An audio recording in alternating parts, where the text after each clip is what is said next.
ছেলে বিদেশ, প্রত্যেক মাসে 2 মাসে বাড়িতে টাকা পাঠায়, বাড়িতে 20,000 30,000 করে। সামনে কুরবানি, তো ছেলেটা 30,000 টাকা বাড়িতে পাঠাইছে। পাঠানোর পরে এখন এই 30,000 টাকা দিয়া তার বাপের নামে বা মার নামে কোরবানি দেয়। এভেলেবেল গ্রামগঞ্জে কোরবানি দিচ্ছে কার নামে? মা বাবার নাম। ভালো কথা, মা বাবার কোরবানি তো আদায় হলো, মা বাবার নামে কোরবানি দিছে, তাদের কোরবানি হইছে, মনে করেন সওয়াব হইছে, ঠিকই আছে সব। কিন্তু এই ছেলেটার কাছে 52.5 বড়ি রূপার দাম সমপরিমাণ টাকা তার কাছে আছে। 1 বড়ি রূপার দাম সর্বোচ্চ 1600 টাকা। আজকে একজনকে জিজ্ঞাসি, ঢাকা, আজকে জিজ্ঞাসি, তাহলে 1600 টাকা যদি হয় 84,000। তো এই ছেলেটার কাছে তো লাখ টাকার উপরে টাকা, যা 2 বছর বিদেশ করে, তার কাছে টাকা নাই। কথা বলেন না কেন?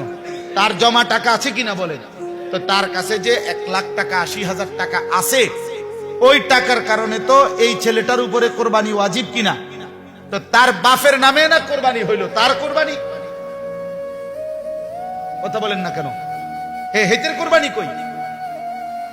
তাহলে সে যদি 10 বছরও এভাবে টাকা দিয়ে যায়, তো বাবার কোরবানি হবে, কিন্তু সন্তান কোরবানি হবে না। আর যে কোরবানি করে না ওয়াজিব হওয়ার পরেও, রাসূল সাল্লাল্লাহু আলাইহি ওয়াসাল্লাম বলছে, তুই নামাজে আইস না, এই নাফরমান, তুই আমাকে মসজিদে আইবি না, সাবধান, তুই ঈদের নামাজ পড়তে আসবি না, তুই নামাজে আসবি না, তোমার দরকার নাই নামাজ পড়ার। কত বড় কথা, কত বড় ধমক! তাইলে কি পরিমাণ মুসলমান যুবক খামখেয়ালি করতেছে। আমার একজনে বলছে, হুজুর জীবনভর মানুষ করলো, জীবুত মানুষ করলাম, অনবুঝি হেতের কোরবানি দিব, আমারটা দিত না। আমি বললাম, মনে করেন আমার আব্বারে আমি একটা লুঙ্গি কিনা দিলাম, আমার আব্বার লুঙ্গি দরকার, তো এর মানে কি আমার আর লুঙ্গি সুন্দর লাগবে না? কথা বলেন না কেন? আমার লুঙ্গি কিনতে বনি তো না, আমার আব্বারে না আমি লুঙ্গি দিলাম, তো আপনার আব্বারে লুঙ্গি দিলে কি?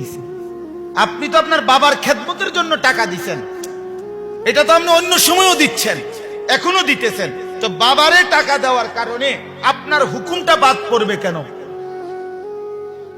আপনি বাবার সেবার জন্য, বাবার খেদমত হিসাবে বাবারে 20,000 10,000 30,000 যাই দিলেন, কিন্তু আপনার উপরে কোরবানি ওয়াজিব, সেটা আদায় করতে হবে। 2 ছেলে শহরে চাকরি করে, অবিবাহিতই মনে করেন অথবা বিবাহিত, ওই বাড়িতে 15,000 করে 30,000 টাকা দুজনে মিল্লা ফাটাইয়া কইছে যে, আব্বা এই কোরবানি দিয়ে দিয়েন, গোস্ত বাগ করে মিল্লা জিল্লা খাইয়েন। কিতা মিল্লা জিল্লা? কিতা মিল্লা জিল্লা? তো কুমিল্লা না,